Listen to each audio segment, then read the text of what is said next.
Hey guys, and welcome back to the Tutorial Millennial channel. In this video, I'll be showing you guys how you can create your own avatar on Prequel.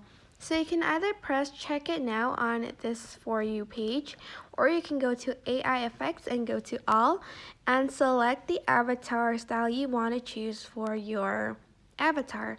I'm just going to choose this one for today. Press use preset and then select the picture you want for your avatar and wait for it to import. Then it's going to load the avatar for you. And this is basically the final result. Once you're done, you're just going to press next. And then you are going to wait for that to export, and you're then going to press save photos. And that is basically it. I hope this tutorial was helpful for you guys.